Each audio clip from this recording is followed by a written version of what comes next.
What up, boils and ghouls, and welcome back to another episode of Creeps with the Crypt, where two old men discuss a series that ended 30 years ago. Used to air on HBO, and nobody asked for this podcast, but we're here to bring it to you. We go back and we review every episode of every season, and right now we're on season 4, episode 11, titled Split Personality. I'm your host, John Long. With me, as always, is my co-host, Other Alan. Well, glad to be back, guys.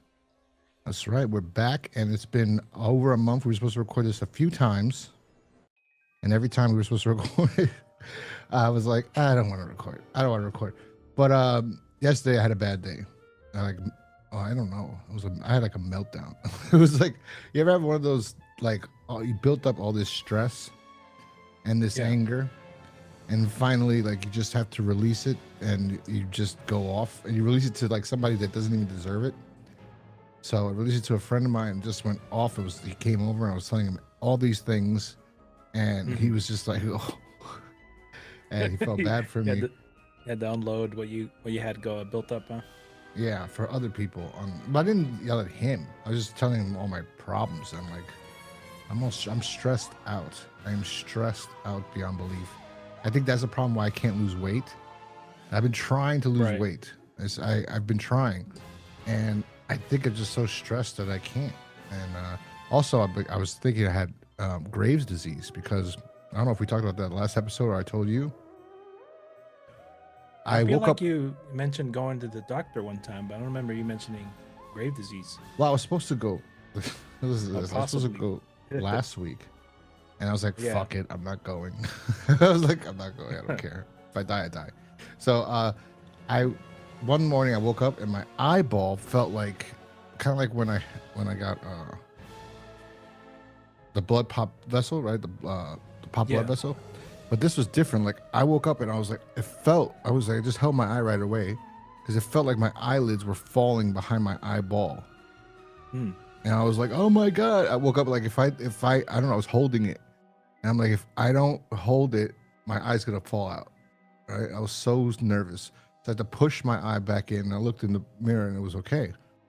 And then I looked it up, and then it said kind of symptoms like that, or what it could be. And it said, no, your eye can't fall out of your head. You got muscles there, but this, that. It said, well, sometimes Graves' disease can have that effect. If you have Graves' disease, like your eyelids fall behind your eyeball. And they showed me pictures of it, and it was like the people in the movie Weapons. I don't know if you saw Weapons. No, not yet. I know you had mentioned watching, and I haven't seen it yet. Yeah, well, that's what they said it looks like. It looks like those guys that are running. Like, you'll see Juan from that movie. I mean, from Doctor Strange, and his eyes are like that when he's running. But I'll show a clip. I'll show a little scene. It's like the crazies in their eyes, or no, 28 days later, their eyes get like that. No, Weapons is one.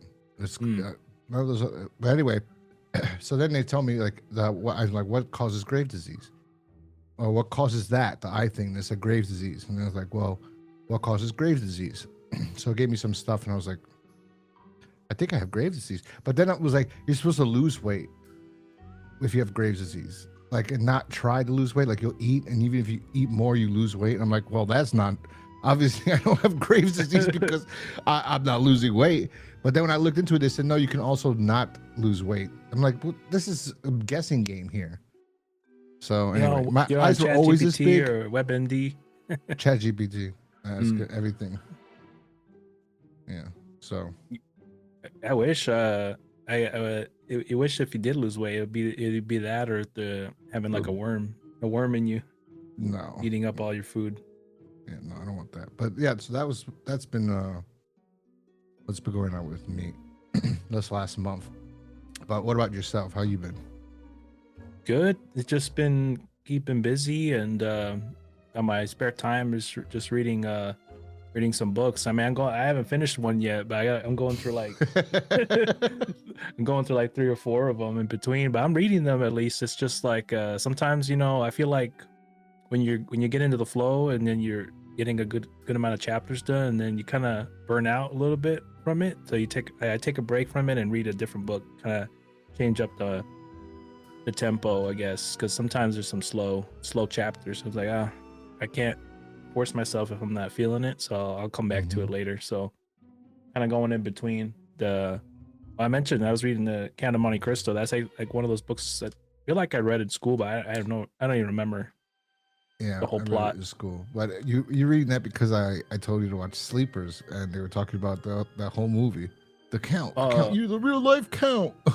Yeah, it was cool seeing that. Yeah, Sleepers. That was another cool movie I got to see last time we had recorded. I think I might have watched it after or before. But yeah, there's the reference. Yeah, the Count of Monte Cristo. So it got me interested to read it more. I think I bought that book before I watched the movie. No, and that. From what I remember, you would have told me. I think I was you just got it after. Oh, okay. I don't remember exactly. I have to look back at the timeline. And then I'm looking at like you were never talking about, because I have two books from Robert Greene, the 48 Laws of Power, and then the Laws of Human Nature. And then you're cracking me up the other day. You sent me I sent you a post of him, and he's like, if I knew what he looked like. He said, if I knew what he looked like, I would have bought his book. Yeah, I bought the Art of Seduction years ago when I was 20 something, 25. I was like, I'm gonna use this, and then I got that other book that this player, like he is called the negging. Like he got famous in the 90s because he told people about this technique called the negging, where you give the girl a compliment, but then a backhanded compliment, like, or a negative. You neg her first, and then she'll want you more for some reason. So I got that book. I've heard of that. Yeah, I've heard of that. I've heard of nagging before, but I didn't know it was based on like someone that made up that whole thing in the book. I think we talked about it on this thing because I remember we're talking about Scott Baio saw him at a bar, and Scott Baio used to, he's a playboy. He had women all the time. He's like, that's why I kind of don't believe that thing that happened with him. He was accused of with his co-star. Because first of all, I remember as a kid, like every guy wanted Nicole Eggert, like every kid my age, because she was gorgeous, right? She was in Charles in Charge, and then she was interviewed, and I was alive, and I watched because I was a fan of hers, even when she was on Baywatch. I watched it because of her, and then I was like, oh, these other girls are hotter, but I was like her. Nicole Eggert was like, I remember the first time I saw anything of her, it was after Charles in Charge. It was a movie with Corey Haim, I think. And she gets naked in it. And I was like, oh my God, Nicole Eggert. I was like so excited. Remind you, I'm younger than her, okay? It might not seem that way, but I am younger than her. She was like 14 when I was like 8. So I'm much younger than her. So I was so excited when I saw that as a kid. But anyway, so like I remember her doing an interview and saying clear as day, like, no, several times, not just that one. I'm pretty sure I remember several times people asked, because she said she did have sex with him, but when she was an adult. Because I even thought as a kid that was weird. I was like, that's kind of fucking weird. Like Charles is gonna have sex with the girl he's taking care of, Jamie. I was like, ugh. But she said no. She's the one that pursued it too. Like because she actually said she lost her virginity to him. It's like she asked. That's what I remember vividly. She said she asked him. She wanted to lose her virginity. She asked him to do it. Yeah. Probably, I think she was 18, 19 at the time. So years later, she said that that is not true. When she was like 50 something years old. And that's when we talked about the kid from Charles in Charge, where he said that he was on set. And we talked about this. I don't think we had video that time, but he had a basketball in his hand on the set, right? So he has a basketball like this. So back when you were a kid, you used to play basketball with guys. You take the ball, you go, hey. And your buddy would look up and toss it, but you wouldn't toss it. You chuck it back at yourself, right? You pretend like you're chucking it at them. Oh, right. And then they go, right? So he said he did that to Charles, and Charles had tea on him or something and burned himself a little bit. He's trying to brace himself. And Charles said, you little bleep. And he took the tea and he threw it at the kid's face. Damn. And I'm sorry I'm laughing, but I can't imagine this happening in real life. Like a little kid, he's like 13. Like he's like, hey, Charles. And he does this. And then Scott Baio just goes and throws the whole hot tea. Supposedly there's a scene, and I found the scene that he had to act in right after, because he says, I had to act right after. And you can see my face is all red because I was burnt. I looked at the scene. I go, it's mildly red. It's not like I don't think it was. Yeah, it's like probably warm. It wasn't even scalding hot. But I imagine when he got, I imagine his like him acting like Jim Carrey. No, it's funny putting that image together. When Jim Carrey puts the soap in his eyes from Liar Liar, and he's like, yeah, he's holding his face. Like, ah! I picture the kid doing that. I was just like, oh man. But anyway, I don't even know how we got to Nicole Eggert. Oh, yeah, we talked. Scott Baio was at a bar with a hot girl because he was a playboy, and the guy that wrote the book, the negging guy, he came over and started talking to the girl, and then Scott was like, "You see what he's doing? He thinks he's gonna go home with my girl, but that's not gonna happen, or he's gonna be with her or something." And the guy just negged her the whole night, and then gave her his number when Scott wasn't looking, and yeah, that night he didn't, but the next day she called him.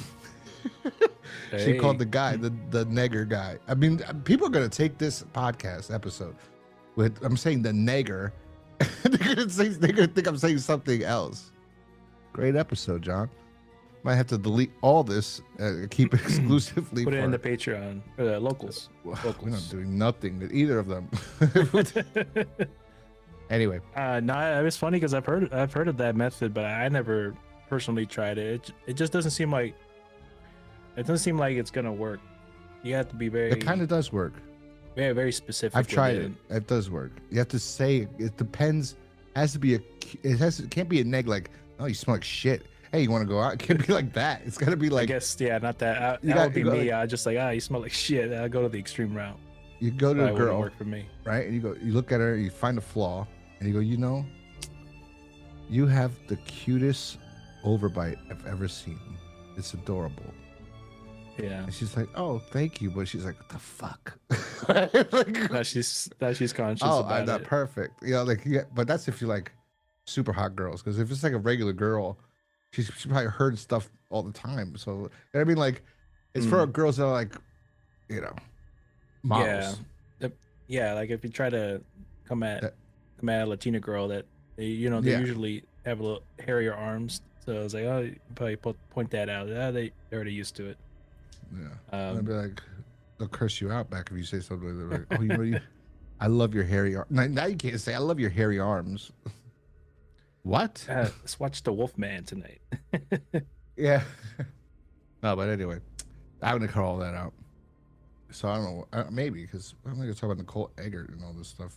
Anyway, let's get to this episode of Tales from the Crypt. It originally split personality, like I said, season 4, episode 11.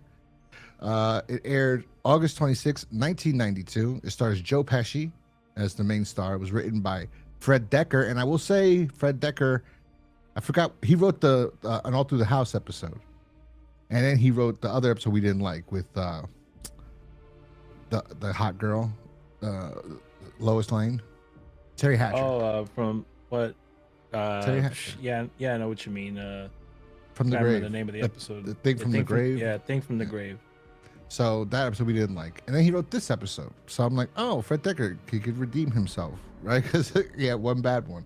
In my opinion, a lot of people love that episode. He had a few other good ones besides that one. I think he wrote 5 episodes. I'm looking right now. There's Only Sin Deep. He wrote the Lower Berth. I mean, I didn't like Lower Berth either. It's all right. And then this one, Split Personality. Yeah.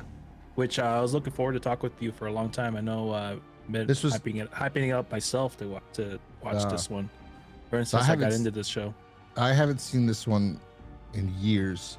Like I said, the other time I was playing, I was recording it, and something came up, and I was like, I remember, I know this movie, I know the whole thing. So watching it now, I liked it, and I will say, this is what I'm gonna say about this episode. Why don't you tell us? Give us the synopsis first. Yeah, like you mentioned, the stars Joe Pesci. He plays a character named Vic, and he's like a small-time con artist. He's got 3 big goals in life. We'll find out in this episode. 1, stay out of trouble with the law. Make that one con big enough to set him up for life, and have sex with twins. So after kind of deceiving some twins later on in the episode, he's going to discover a dark secret of their own. So that's kind of the tease for this episode. Yeah, because the actual synopsis on IMDb is this. A swindler Jack loves money and twins. One day he meets rich twins that show interest in him. That's it. I mean, that was like what? Like what a terrible. Not as great as mine, but hey. Yeah, that's pretty good. I should go to get the book, like the critique of Crypt does. Critique of the Crypt. Whatever. Critique. I remember he was looking through the box. They gave like a little summary on the on the box from the Crypt DVD. Yeah. Yeah, I should go. I won't do Which that. most of the time are better descriptions than what they give you on IMDb when we go on here. Yeah, we just get all the casting and credits on here. Yeah, but for this episode, it was directed by Joel Silver, and it was directed by Fred Dekker. I mean, it was written by Fred Dekker and directed by Joel Silver, and this was Joel Silver's only thing he's ever directed. And I want to say, for a Tales from the Crypt episode, I think they spent a lot of money on this episode. For one reason, besides Joe Pesci, I think they spent money because I don't think we watched all these episodes. There's this much music. There's licensed music. Yeah, some licensed music. Yeah, like we'll get to it when it comes up. But I know that I think the first song was a Nat King Cole song, right? Yeah, I think so. Yeah, straighten up and fly right is what I had in my notes. Straighten up and fly right. That was in the beginning. It's some good music in this episode. Yeah, that's exactly what I put. It's like the music's on point in this episode, like throughout the whole thing. I'm like, damn, the music's great.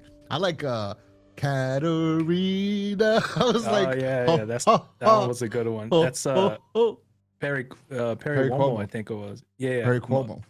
Yeah. Perry Cuomo. I think of the Mambo song from Howard Stern reference and Ronnie the limo driver. They were making fun of him because he was wearing that cologne, cologne named Mambo or something. Yeah, that's what I wrote in my notes. The first thing I want to say is that this episode. Oh, this is something else. I also want to say before we start talking about the episode, everything is set up. Everything is set up, like from the beginning. This is the most bizarre. Like they do that in the scripts. They'll say something like, "Today the faculty was on the background," and Jon Stewart's character says to Salma Hayek, he says something. He goes, "Ugh, why don't you just stick a pencil in my eye?" And then later in the movie, they stick a pencil in his eye. Like things get set up, it's brought in the beginning, and then they bring it back in the episode. Happens all the time, especially in these Tales from the Crypt. Used to happen all the time. Now TV shows and things, I think it doesn't happen that much anymore. But it used to be. They used to set up. They used to be set up for a reason. Everything's happening for a reason. I guess, huh? Yeah. But this episode is every single scene is set up. I'm like, wow. Like what's the number? The card. So it starts out in the casino. 2. Yeah. Yeah. It starts out in the casino. Guys playing blackjack. It's Burt Young, Mickey from Rocky, and he's a fantastic actor. He was great in Sopranos. He was great in what was it? The Pope of Greenwich Village. That's another movie I don't think you've ever seen. You should see that one too. Oh yeah, I'll put it on my list. That's a good one. Yeah, he's been in a lot of great stuff, and then you mentioned he was just mainly known for Paulie. In Rocky, but wasn't he in? He was in. I know he was in the Dangerfield movie, Back to School. I always somehow. Oh yeah, with the ladybugs, right? With the not Back to School. Yeah, Back to School. He was. He was in college. He might have been in. It might have been Ladybugs too. Yeah, he was like his friend or his like muscle. His muscle. No, he wasn't Ladybugs, but he was in Back to School. Yeah, he's great. It was cool seeing him in there, and we get a cameo from Joey Pants. He was the blackjack dealer. Yes, that's another one. Joey Pantalone. I like when they used to. I don't know if we see this often after this, but I know there's some episodes you see the same actors from other episodes show up, like in a small role. I think it's like that one episode where with the reporter, he was like that character was at the bar. He's the bartender too. I think he was in another one before. That guy was like in Total Recall. But I know there's been a few instances where some of them show up as another character. Like I'm sure he was in the first episode of Tales from the Crypt. The man who was death. He was the bartender. Mm-hmm. But he's not in this episode. I didn't see him in here. No, but like I guess I was bringing up an example of another episode prior to this a while back. He was in. You know what else he was in? He was in The Switch. He was the doctor in The Switch. That's what he was. That guy you're talking about. He was in The Switch, and he was in the first episode as the bartender. Yeah, so that's what I like what they were doing here and there, that they would have characters or actors, I mean, show up as different characters. So this was cool to see at least Joey Pan show up in this one. Yeah.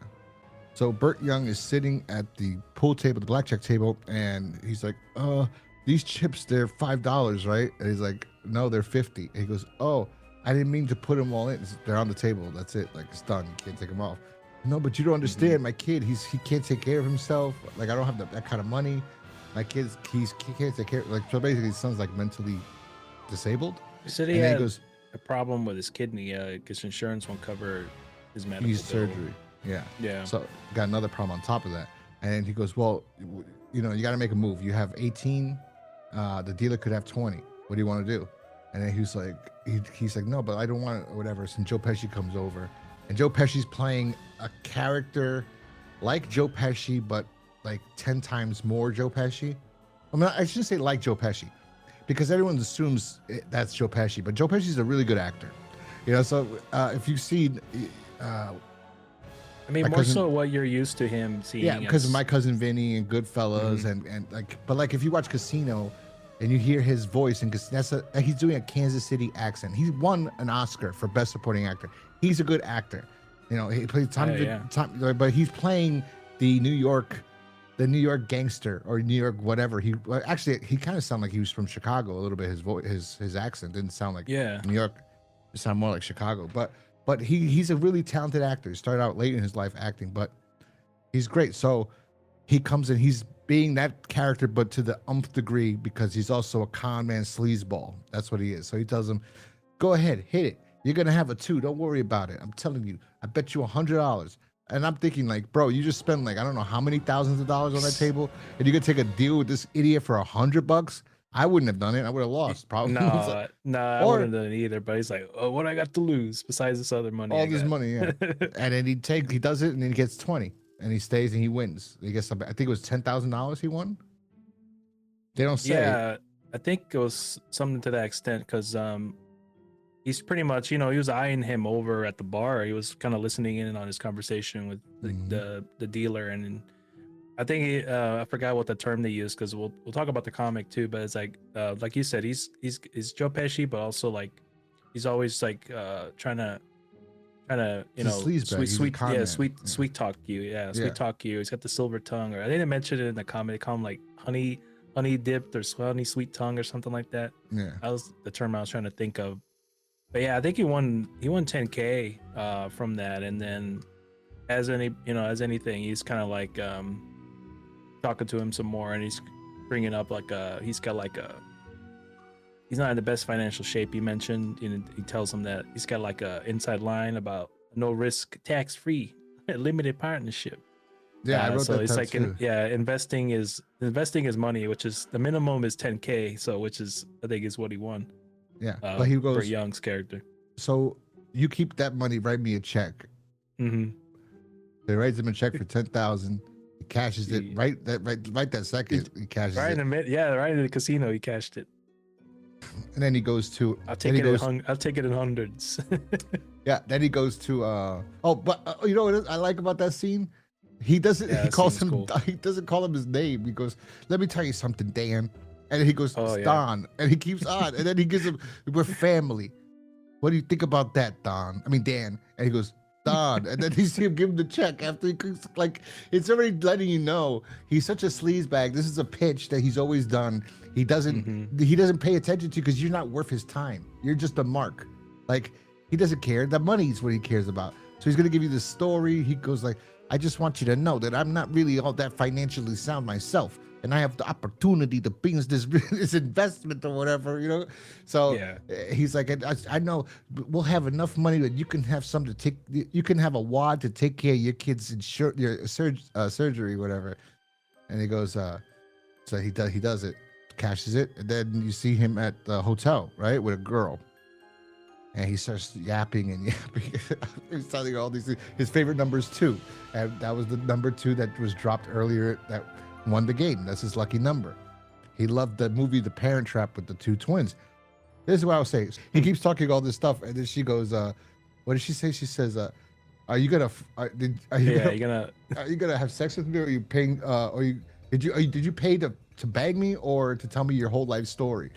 And then he just gets pissed, throws the money in her face, and goes, "Shut the fuck up! Shut the fuck up! I pay you to be whatever." I was like, "That's a good. I pay you to be whatever." And then she just stays there, Yeah, he went doesn't full move. Pesci on that Yeah. girl. Yeah, give him And the casino slap. Yeah, and then he's laying there. He goes, "Let's talking again." But I think they cut a scene out because he's talking about he likes the twins and all this stuff, and then it just cuts to him It's like the driving. ceiling fan. He's him staring at the ceiling fan, and then like it quickly transitions to him in driving. Yeah. I want. It's funny, like that line about he was like popping a chair, popping his bone, Woody for Haley Mills. But you look up, remember Haley Mills, right, from Parent Trap from the '60s? I looked her up. It's like, what? I don't he was a know. kid too, I don't know then. if I would. I guess yeah, but I guess for kid standards, it's Yeah, different. he was a kid too. It's like us me saying Topanga. Like I was like, oh my god. Like Nicole Eggert. Me saying I was younger than her, so me saying like I was Oh, right. attracted to a 16-year-old girl on the show because I was young. I was like 6 or 8. I was watching Charles in Charge. I was like, this show is so amazing and funny, and she's so hot. That's true. Yeah, I just thought it was funny the the way he was telling. Yeah, the looking story. back now, it's weird because, but no, they were the same age. He's probably the same age as Joe Pesci. Actually, Joe Pesci's probably old because Joe Pesci's old. He started out much later in life. Anyway, yeah, it goes to driving, and he's driving a red BMW, and he's got a red suit on. What I'm saying I think is missing is him setting up, like telling her. So I got he starts talking about liking twins, and it just cuts to this scene.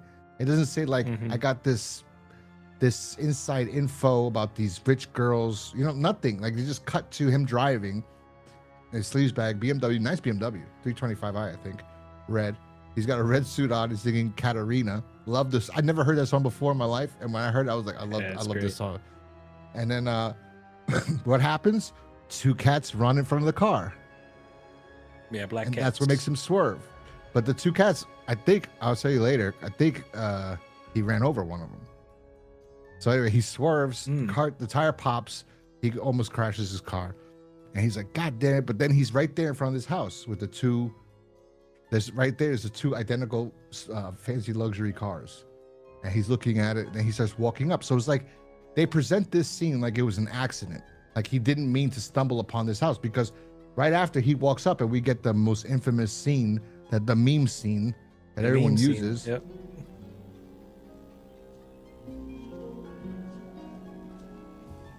He's walking up and he sees the house. It's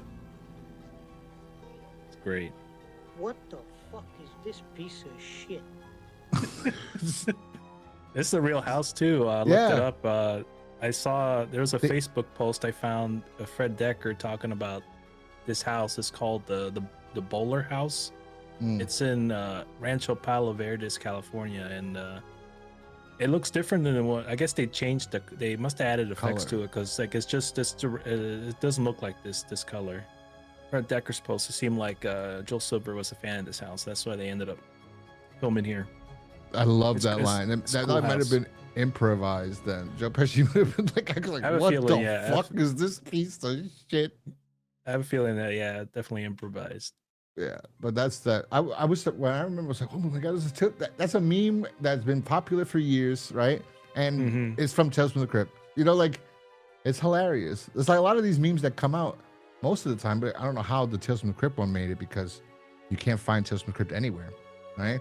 But like most of the time, it was like HBO or Netflix or something will have a movie that's an old movie that people haven't seen in a long time. They watch, and then there's something in the movie that becomes a meme, kind of like Blue Velvet, where the Dennis Hopper scene.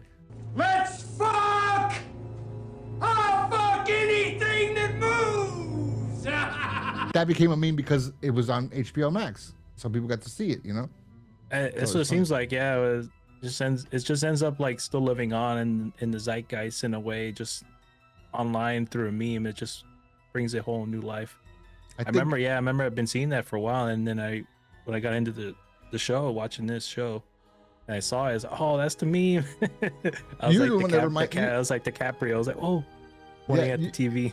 Yeah, you're the one that reminded me about, like, you're like, oh, this. I was like, what are you talking about? And then you said, I was, oh, it's from there. I was like, that's crazy. I didn't know that, but yeah. Yeah, full circle, just like this episode. You know, the two, everything in twos, and I'm trying to get this to become a meme. You fucking whore! I want that to be a meme. It took a long yeah, time. I gotta start making one, and just post it out, throw it out there. But yeah, he just lets himself through the patio door of the house. So he goes in, he's looking at the house inside, right? And then he goes and he looks at this billboard and it says showing the house. It's kind of weird, but then again, they're eccentric, right? So the guy's name is a picture of the house and the architect that built the house. And then you see Joe Pesci.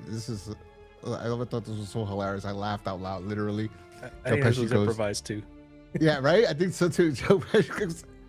Also, do you know who it is in the picture? Yeah, like he mentioned no, the picture. not the guy's name, who the real person is. So this is it. No, I don't know who the real guy is. So he looks at the picture, he goes, Etchinson Dobbs Blair. Yeah. What a goofy looking fuck he was, right? So I started laughing so hard. Yeah, that's a great line. It's Richard Donner. It's a picture of Richard Donner. Oh shit, that was him. That's great. That's like what a doofy looking fuck he was. And then June comes in the please don't move. The girl. I will say they tried to make them look like gross because like they make them like pale, and then they made their teeth yellow.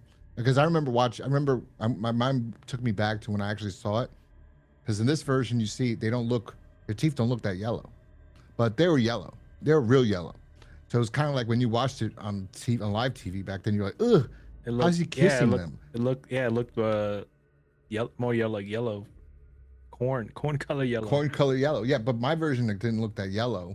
But I remember vividly, like, no, those teeth were yellow. So. Good catch, because I didn't know it was Richard Donner, so that's a good catch. Yeah. So she goes, this is June. She's holding the gun at him, and then he's like, oh, calm down. I got into an accident. I just want to use a phone. Because she's like, how the hell did you get in here? And he doesn't even tell her that the door was open. And all of a sudden, this is why I think the K killed the cat. So then April comes in with the cat, with a black cat. Only one. It was only one, yeah. So I think she killed the other cat. I think he ran over it. Like he turned the car. Doesn't yeah, he it's might like not. little things there. I feel like you could easily miss it. I could see that after rewatch that scene. But yeah, it didn't show it. But yeah, I mean it's good that you noticed, because I remember seeing that black cat. He's talking, he's trying to wine, wine and dine them and trying to get in their good graces. But I love cats, but you don't like cats. That's the thing. Yeah, that's the thing. Like. So when he sees both of them, and he's like scratching his head, like, what? Like, is he pretending for them? Because like we don't get the setup. We don't know that he was like. I'm positive there's a scene where he tells that stripper, because it cuts back to him and the stripper. Yeah, it's like, yeah, that's interesting, because the editing was done in a way where he was telling a story, but like it kind of don't make sense until what happens at the end. So it's almost like he was reminiscing and of him meeting the twins at some point. Yeah, that was an interesting catch there, the way that they edited the episode. But I think because there's also, when he's with the stripper, it's supposed to be, because this is the thing in the comic, it kind of tells you, like, he spends a week away from the girls before he switches to whatever. So yeah, that could have been a time in when he was away. That exactly, but like even now the episode started at the casino, he already met the girls. He's at the casino. That's why he's telling but that he should have been telling her, whatever. It doesn't matter. The episode's still fine without this, but it just didn't make sense. Yeah. But they try to make it make sense anyway. So, like you said, Pesci is sweet talking them. He's like, I need a tow truck, and he pretends like But that's the thing. He starts telling him everything about the guy. But he says, he says, what a goofy looking fuck he was. And then when the girls come out, he's like, oh, I think this is a great 17th, whatever, all these things about the architecture. He's one of the finest architects or whatever. And then she goes, you know us, you know daddy, all these things. And then he's like, oh, sure, whatever. And then they start talking and he's whining and dining them and then, sweet talking them. And then they go, Yeah, like you didn't know we were worth $1 billion. And back then, $1 billion. Now $1 billion is a lot. Yeah. In the 90s, it's like a trillionaire. A lot more. Yeah, a lot more. Yeah. So he's like, oh no, or whatever. And then we see Biggie Smalls comes to the door. And he's like, hello, I'm the tow truck. He's like, oh damn, you gotta ruin everything. And that guy did look like Biggie Smalls. I'm not being racist. I was gonna say, was that really him? Because I already missed the Fred Dekker cameo. So for all I know, not Fred Dekker, Richard Donner cameo. I probably thought I missed a Biggie showing up here in this episode. He's like, hold on, I show you. I gotta show you my screen. Oh, let me show you. Yeah, so basically, they inherited the father's fortune since. So each one of them has $1 billion. So 2. Here's another instance of the 2. See? Yeah, I mean, if you weren't, it does look like him. Biggie, can't you see? Sometimes words just hypnotize me, bro. He's got everything, even the one lazy eye. I mean, they had they had the boxer show up earlier in the series. As a cameo, as the Gravedigger, or was it? Oh yeah. Sugar Ray Robinson. Sugar Ray Leonard. Yeah. Was it or Leonard? I don't know which one it was. Yeah, he was. So I mean, it wouldn't be surprising because we've had already a few celebrity cameos on the series. Hold on. So listen to this. Could you imagine? You like cats? Do I like cats? Are you Ooh. kidding? Sometimes I trust cats more than I do people. That's for scratching my other That's for cat killing friend. my brother. That's what he was like. Yeah. For a tow truck? I knew it was too good to last. A And Moulin these Yang girls. showing up. Oh, by the way, I didn't get to talk about these girls. These girls are famous to me. Not to many people, but to me, they're famous. Oh, let me I'll know. say- Hit. The first time I saw them, because I'm like, I know them, and I think they're kind of attractive. I'm into brunettes, so. But they don't. Quantum Leap. Yes, in Quantum Leap. I have to mute it because Universal copyrights everything. So. Oh damn. But they'll even copyright this, showing it like this. So. Oh right. I'll still have to fight it. Oh, I guess we fell asleep. We?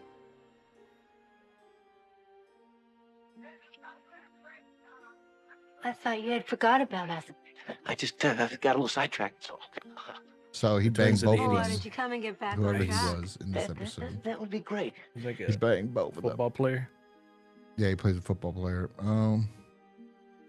Nice. How do we go back to this? Oh, yeah, stop sharing. Oh yeah, he Yeah, they're leaps pretty into a football attractive player. twins. Yeah, I think so. I think they're cute. But so I forgot. I didn't even look up their names. Sorry, girls.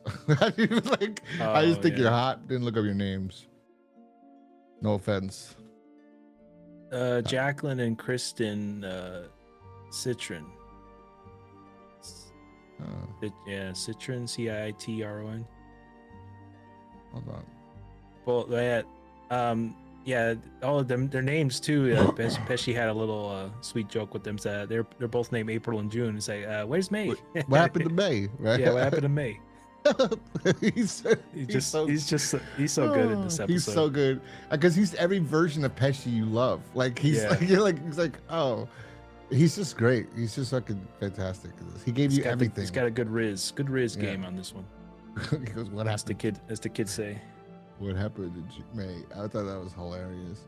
But yeah, so the whole the whole episode from here on in is him rizzing them up, taking them out, and they're into him. And this is what I have a problem with the script. Kind of. Is that they're into him. They're already sharing him. He's banging both of them. He ends up banging both of them, right? Like they were willing to just do this, and after he married one of them, they were still banging him. I think. Well, no, not yet.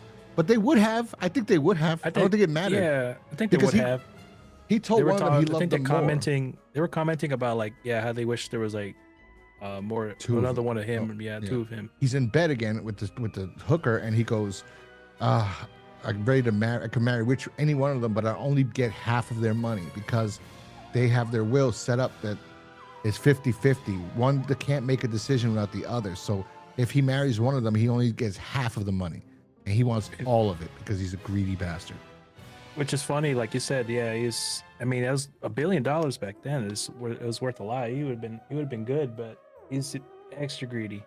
So he decides, he comes up with the plan. He goes, the only way I could do it is if there was 2 of me. And then he goes to this Twin scene. brother?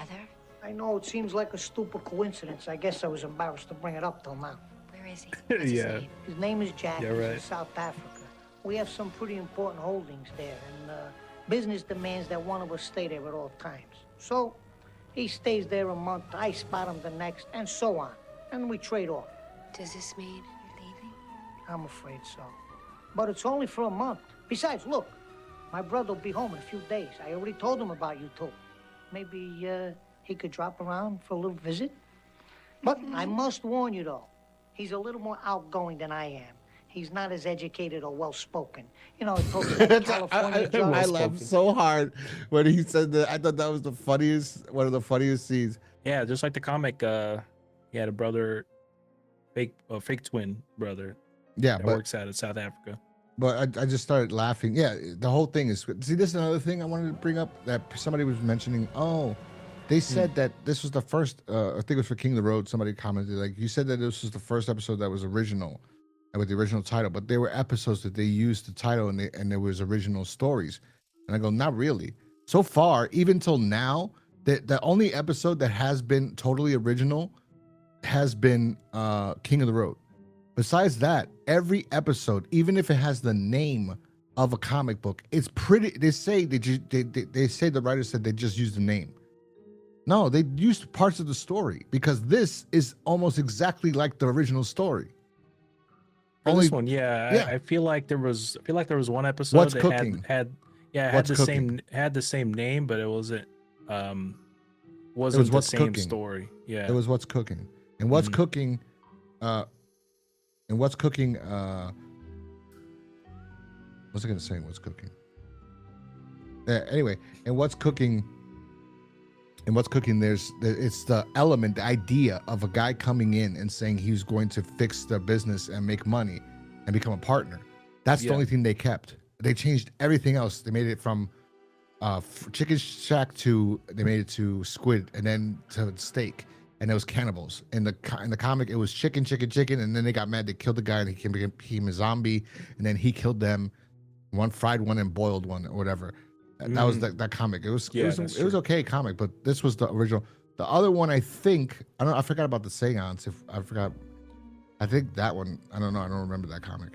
But the other one was. I know there was. There was. I think there was another example that you might be thinking of too. But generally, probably about 95% of the time, it's usually based off a comic. But those were exceptions. Like King of the Road was an exception. It's just stuff. It's just something they threw in the season, just extra content because they were hoping to, or they knew it wasn't going to get picked up for a new series. Yeah. Based off the Two-Fisted Tales. Yeah. So he told them that he has a twin, and he's like, "I should have told you sooner. I wasn't thinking about it." And, they're like, brother." But you see how excited they get, and then he goes, "I told him to come by." What does that mean? They're like. By the way, on top of that, they're like all excited, like, "Oh, good, we could fuck." Because earlier he told the stripper, like, "Oh, these two girls are like nuns, but once you got them in the sack, boy, it's because they're sexually deprived. They don't go out." According to the comic, we know they don't go out. So they were like animals when they have sex with him. So he was like, "It's fantastic. I'm having the time of my life. And now I got to share them with myself because he's going to be himself again." But his libido is intense because later they talk about him and they go, "Oh my God, he could go for hours," or whatever. It was like, wow, Pesci. Damn. You tell the writers to make sure you write down in the script that I'm a good lover and I fuck all night long. You understand me? Do you understand me, Mr. Fred Dekker? That's right. But he comes back in. It's funny because it's so random. I think he said he has like a Californian dialect, right? Yeah, he says my brother isn't as smart. Isn't as smart as me. No. Is he say he's not as well articulate or something like that. He goes Well spoken. yeah, 50 rule. He would have been better off saying he. Yeah, that's I wrote this. I said this doesn't make sense. The whole idea 50-50 thing too. I mean, it's just TV show, okay? But in real life, it's not gonna work. Because you're gonna say, Mister, let me see your social security. You don't got one of those. You're fake. This is not a real person. It's you pretending to be this. Yeah, you're going to jail. He would have been better off saying him, he might have forged an ID or something. And they could have just done it that he wanted to be with both of them, and they had this weird relationship where he was like a Mormon type deal or whatever. Like he's married to one, but by law, but in the house he's married to both. And that they could have wrote, I don't know, but he needed it legally. But that wouldn't work legally because your guy doesn't exist, bro. There's no whatever. It doesn't. So it didn't. Whatever. It's a TV show. So I don't want to sound crude, but he was banging both of them. They were both into him. They didn't mind sharing him. They just wish there was more. He could have been happy. He could have benefited at least. Yeah. From that whole 2 billion share, just being with them. He goes, he's a little more outgoing than I am. And he's not as educated as him. I was like, bro, this is fucking, he's not educated. So he comes in. This is the scene that broke my memory to remember everything. Yeah, this one was great too. Full Pesci. Whoa, ladies. Vic told me you were a couple of radical babes. But I must confess to being totally stoked and overwhelmed. He sounded the same. He doesn't even have an accent. Stupid. He didn't even have like a Keanu. He was trying to do like a Keanu Reeves Californian accent. They're nuts. Totally stoked. He's got a ponytail. That's the difference. Yeah. It's hilarious. He kind of look like Dennis, like dressed like Dennis Hopper, but he's got a ponytail and it's funny. It's great. I love that. But so he ends up marrying the other one. So he gets married to one and the other, and they're having the time of their lives. And then there's another scene I laughed my ass off. So I'm gonna find this. Let's see if I can find this picture so I can share this picture. So there's a TV show, right? So this is another setup, right? So he's in the pool, and they're both watching him. And all of a sudden, there's a guy. What do you see? The chainsaw. Is setting up the chainsaw. And he's cutting the tree branch. And then he goes. Foreshadowing. He goes, "Hey, Charlie Chan." So I fucking started cracking up so hard because this was Charlie Chan. Charlie Chan was a white guy pretending to be Chinese. It was a famous fucking movie or serial. Like they had little mini movies. So that was Charlie Chan. So he said, and I know because my dad had a Charlie Chan like VHS. Yeah. So I was like, oh my God, reference. Charlie Chan. So this was but it looked like it was actually that's his Asian son. guy. He actually did have an Asian son. Like he married an Asian woman and he had a kid. But he was a white guy pretending to be, to be Asian. He was a detective. It was like, and he was very it was very kind of because mister. Like it was so fucked up shit, right? So yeah, like Mickey Rooney in that one movie, the Breakfast at Tiffany's. But he calls him Charlie Chan. I was like, because I didn't hear it the first time, so it was the second time I'm watching to take notes. I just started laughing so hard because I remember Charlie Chan. And I was it's like a landscaper shit. with the chainsaw. I gotta say, that's probably the first time I've seen an Asian landscaper, to be honest. Oh, hey! Shut that! Charlie Chan, excuse me, I don't mean to intrude, but I like to catch a few Z's over here. It's okay? You don't mind, do you go play someplace else, okay? Sorry. See? Nice and quiet, calm, serene. It's beautiful. Thank you very much. Charlie Chan, trying to catch a couple Z's. Life's a bitch, ain't it, Wong? So while he's here, he lays down and they're talking about him and that they wish that they both could be here. That one didn't have to leave with the other, and then his shirt gets thrown over the robe gets thrown over his back. So there's a strip, the one that you tie around yourself. Mm-hmm. So while he's getting a tan, he gets a white. He's got sunburned back, but he's missed that one mark He's got like a white patch on his back where that robe was laying on him when he was getting the tan. Yeah. Just like the comic. Just like the comic, exactly like the comic. So then the sister's like, Jan or April, one of them, she's like, why can't I go with you to South Africa? I was thinking about that. I was like, wait, why would they say, hey, why can't I'm your husband, we could just go? You wouldn't like it. Both of them wouldn't like it. They both saying they want to go. But see, that's a mistake too, because they were not outgoing. So he made them outgoing because they stood home all the time. They didn't go anywhere. So he told them they wouldn't like it. She goes, honey, you're back. And he goes, oh yeah, I got a little bit of sunburn. Oh, so then he leaves. And then the other one comes back, and then they're talking about how sex was last night. Goes, oh my God, he tied me up or whatever. It was so incredible. And she goes, Vic does that too. Really? Yeah. Oh, he came home with the cutest little patch, sunburnt patch. He goes, what? When he left, he had, and then she's like, they look at each other like, what the fuck? So while he's in the shower, they're watching and they see the patch and they're both like, oh, that bastard. Is that when they knock him out? They go to he's taking a shower and then they go into his room where he's showering and they find the ponytail.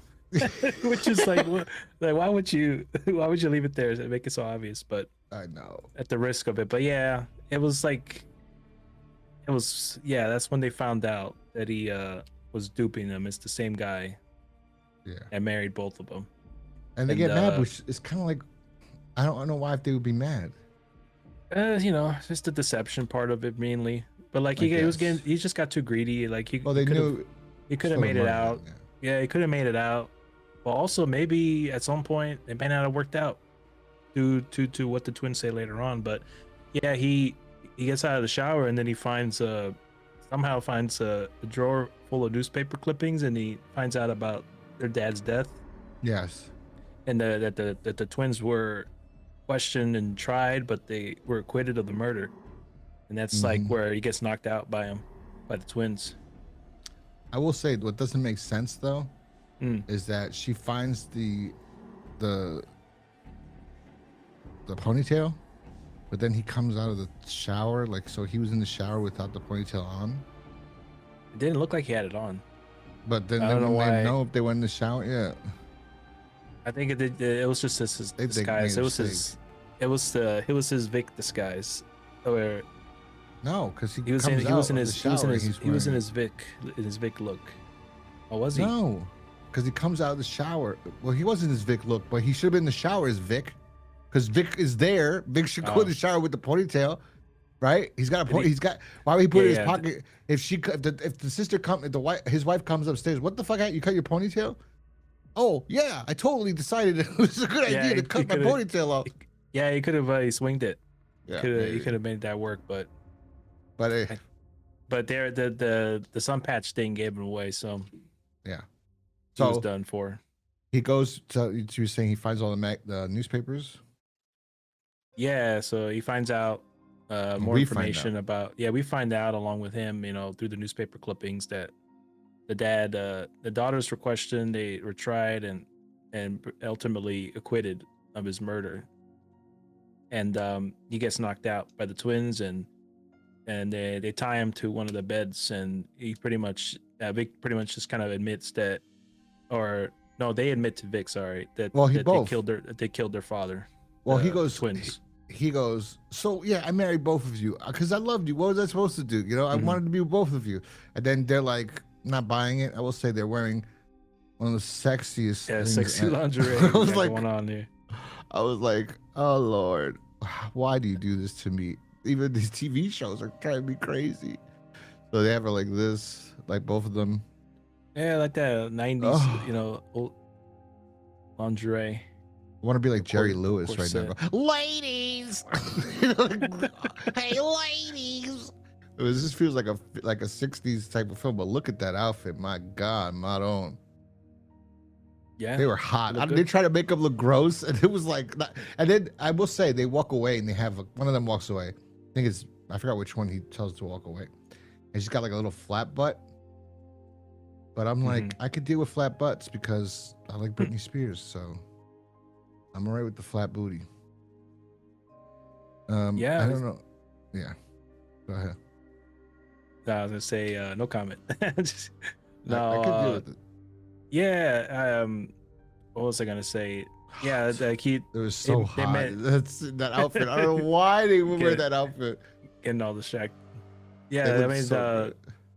I don't know why they were wearing it. They just did because It's so hot. It Because was why not? so right? hot. I can't This even is say Tales it from was the so- Crypt. It was so hot. Anyway, he's like, Horror, sex, and gore. So this He is goes- part of it.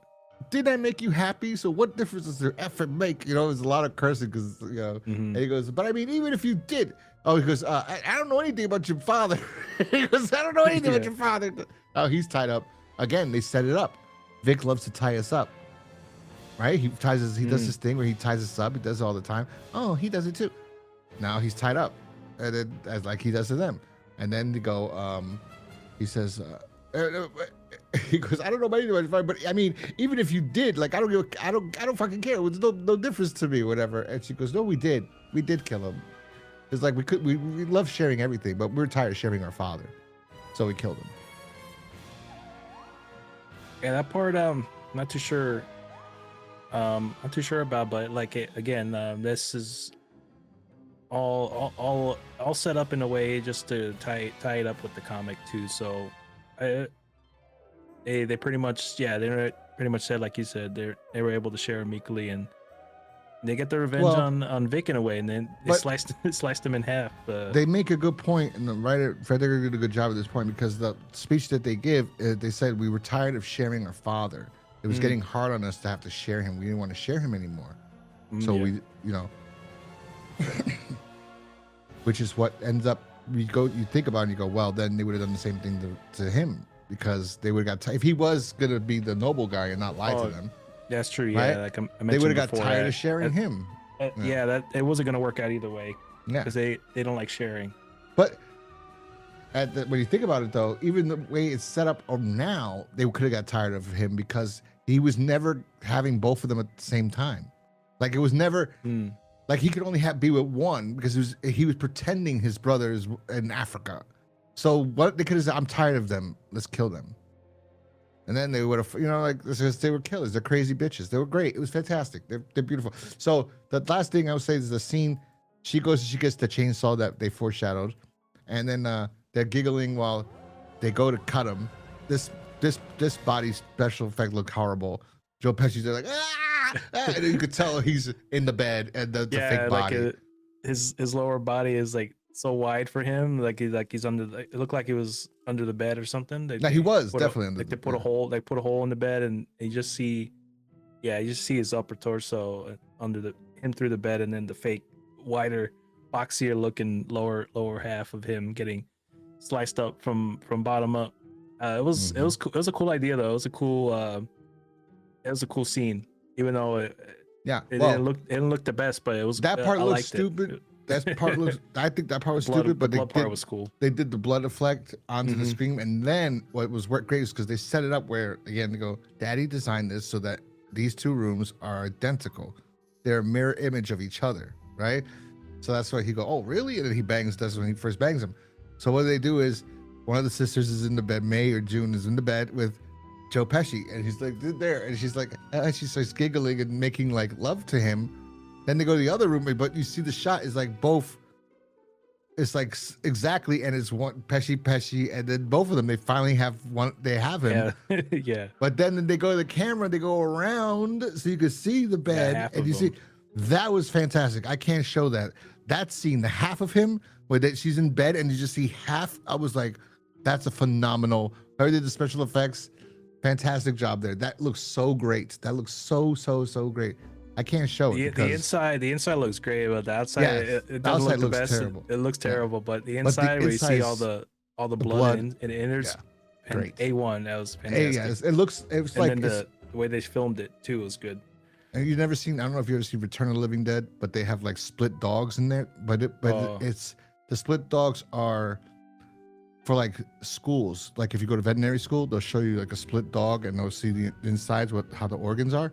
So it Oh, comes man. to life in the movie because the chemical brings everything to life. And since that is a factory where they distribute bones and bodies and it comes to life. So you hear, "Ow, ow, ow, ow."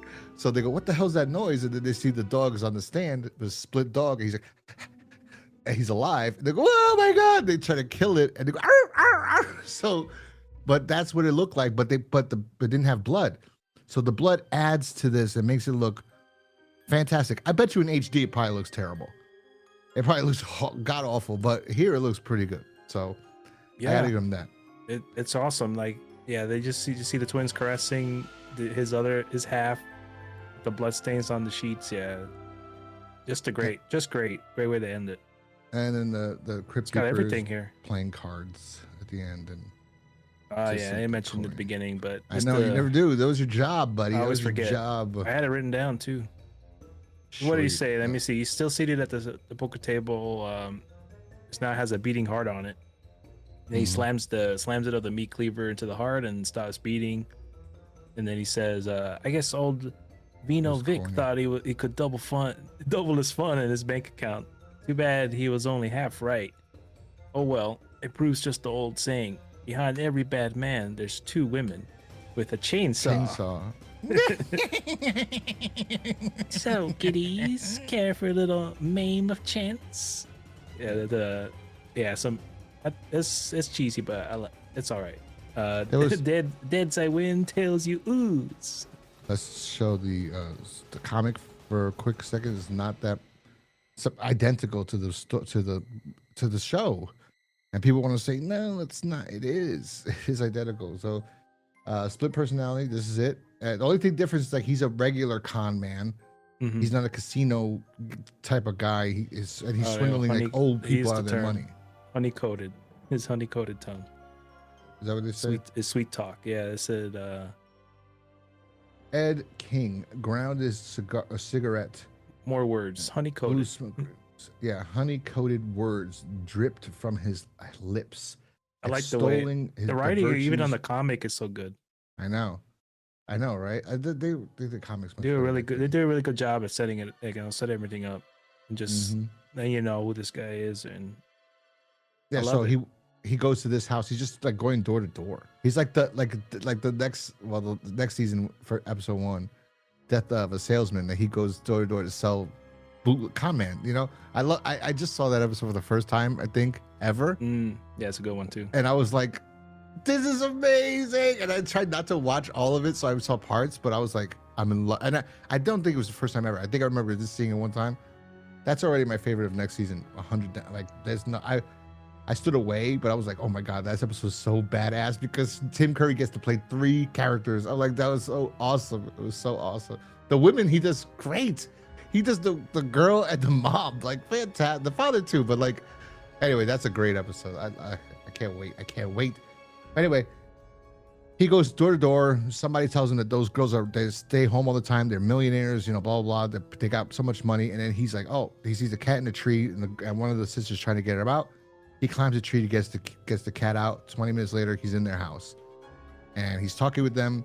He's flirting with them. Same thing happens. They think they're in love. They both want him. And then he says, if there's 2 of me, you know, that's the only way it'll work. Of course, twins. Then he does tell them. And it's the same thing. South Africa. Everything is the same. So they didn't just take the title. Yeah, they added a few scenes to it. They kind of... They changed a little bit. I think they changed his name, right? I like what they did with it, yeah. Yeah. The core of the story's there. All of it, because even so he gets married to one, then he gets married to the other, and then she's your husband's gonna return, and then he does tanning at home. That's the difference, because he lives in the city. So yeah, he's got a tanning thing, a heating lamp, and then it messes his back. Oh, this is the one thing they do different. So when she sees that, they get nervous and they worry, and they go, well, maybe it can't be true. Maybe it's like, I don't know what they think, but they decide to put like bleach his head or makeup on the back of his head. Yes, that's the different one. Yeah, this is cool too. And then when he comes back, then again, you think somebody would have told him, because again, in the comic, he says he spends like a week between switching characters. I guess to get into character, he needs like a week. So it's about a week. So then he comes back and they see it, and these bitches flip out. And the funniest reason why, he made us bigamous. It was like, yeah, I'm sure that's why, you know, that's a terrible reason. You made us break the law. Yes, he must pay. He. and he will pay. He. What does it say? He made us bigamous somewhere over here. Yeah, he did. They did say that right there in that first panel there, the bottom. This one, Where it says he must pay. The shame. It's so horrible. He made us bigamous. We took such. He took That's a big such deal back foul in the 50s. advantage. Oh yeah, right. Man, you know what? It was actually. Mm-hmm. I only know because of Quantum Leap, though. There was an episode of Quantum Leap where Sam leaped into a guy, and he's stuck in a hotel, and his family from one state came to see him, surprise him, and then his other family lives in that state, and he was like, so Sam had to maneuver this family, and then find, like, he says, you have to pick which family this guy has to be with. Al tells him, there's a 50-50 chance you're supposed to be with this one. There's a 50-50 chance you're supposed to do this one. But for the whole episode, he's trying to, and then at the end he goes, you know what? No. Sam decides, I gotta break this up, and he tells them both, and they both find out, and then he's like, wait, because Al's a playboy, like Al loves women, so like Al's looking at his handler, he goes, hey, you did it. I guess you weren't supposed to be with any of them because their lives are so much better now without you in them. Like, she becomes this, they're friends, and the kids are friends now, so everything's fine. He's like, you see, I told you, whatever. And then you hear, Daddy, and he turns around, and there's another family, and he goes, him and Al look at each other, he goes, oh boy. He leaps out. It was like, oh my god, this guy's got women everywhere. But I guess bigamy was a big problem in the 50s, but they use an axe to split him in half instead of a chainsaw in the comic, and they do look pretty great. This panel right here, yes, Yeah, he must great. pay. That's crazy. They did great. And then you look at the Crypt Keeper here, or the Vault, because this is Vault of Horror. Yeah, Vault of Horror. Issue Yeah. 30. Yeah. Yeah. But yeah. So, what would you Good give story. this episode? Oh man, you're 5 out of 5. This is my favorite. Yeah, I It's one of think my 5 out of 5 favorite episodes. too. Yeah, this season. Yeah, it really works. Everything works, and like I said, every single thing is set up from every scene. There's no waste. There's no wasted scene. Everything's enjoyable, engaging, and builds up and foreshadows everything. And like even the smallest details you can easily miss. Just like you mentioned, it's great, it's solid.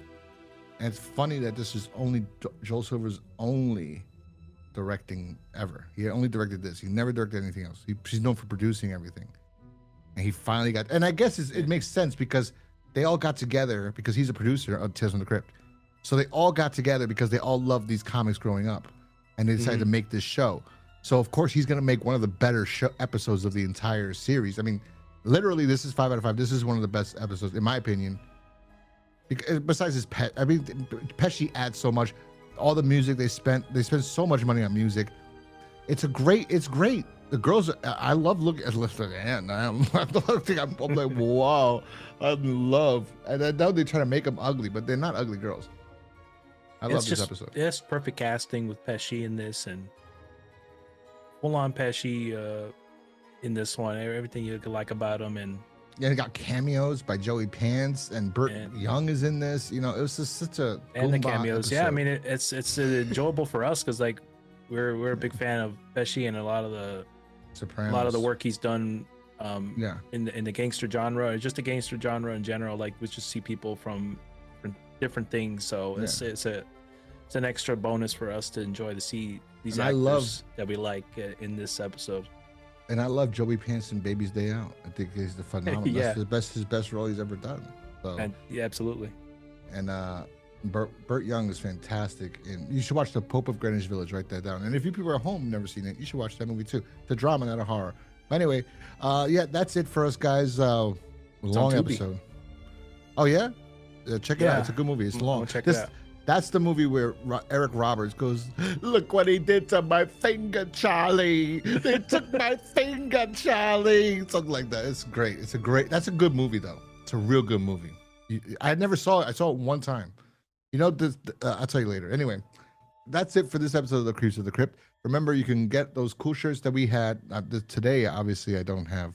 I was gonna wear my red one, which was and all through the house. Definitely check out Ghost Crusaders merch. You can find those cool shirts from Tales from the Crypt inspired t-shirts. Also, you can follow us on X at Creeps of Crypt, even though I don't really use it that much. Or you can follow us at Ghost Crusader TV, or you can follow Alan at Splinter47 on X, right? Yep. And On yeah, Twitch too. yeah, and you can follow us on YouTube and everywhere else. Just do that, yeah. Yeah. Or you can just check shout out. out to Cryptique as well. We like listening to him. Yeah, I like listening to them. I think I did not listen to the last episode. It was funny because I was rewatching when our episode aired. I was like, four-sided triangle. I'm like, they're way past that episode now because they're going through them like hotcakes. So like, I forgot which is the one they just did, but I know it's let me see. Actually, I want to see this. I have it on my list to watch because I like to listen to him in the background when I'm working. I don't remember the one that came out recently, but as of this recording, because by the time this comes out, there'll probably be a couple more episodes out. Oh, they did Corman's Calamity recently. No, Yeah. no, that's old. Oh, did they? Was that the Yeah, one? this is from 4 days ago. So 4 days ago our time. Didn't I share them? Yeah, Corman's Calamity. Oh no, I did not share the new one. Oh, was that the one? I was Yeah, that listening one's to? a good one too. I like that one. Yeah. Anyway, yeah. We'll plug them again. The Cryptique podcast, like Alan said. I like them. I think they're great. Like I said, the last review, like, we're a four-sided triangle that was just released, and now it's Corman's Calamity. It was like, yeah, we do monthly and we record way early, so it's hilarious. I told them too, like, I think it was that four-sided triangle. One of them, I was like, hey, we're gonna give you a shout out next month. They go, we'll be on the lookout. And it was like a whole month, literally a whole month later. Yeah, they do the same as us. I think they were film No. a few of theirs in advance. I think they mentioned. I don't think I'm so. not mistaken. Maybe, I don't know. Leave it All I in the know is- comments. All I know is that they're going through them like we did in the beginning. We kind of did. We're stretching these out, and now I'm kind of thinking like we should get through them. Like we should get through all. Yeah, of them. early on we went through them like crazy because we're Yeah. getting pretty into them. At least the ones season 2 was a great season. Season 1 was a great season. Isn't it bad so far? No, it's a good season 2. It was shorter, but I like season 2 more because it's more episodes in that one. There's only 6 in season 1, but season 1 is still good. Yeah. Don't get me episode's not wrong. this season's not that bad either. Actually, I only like just one. No, it's not bad. episode 2, I think. I dislike 2. You really dislike like a few of them, but whatever. Anyway, yeah, that's this episode. We'll talk to you guys next time. Peace.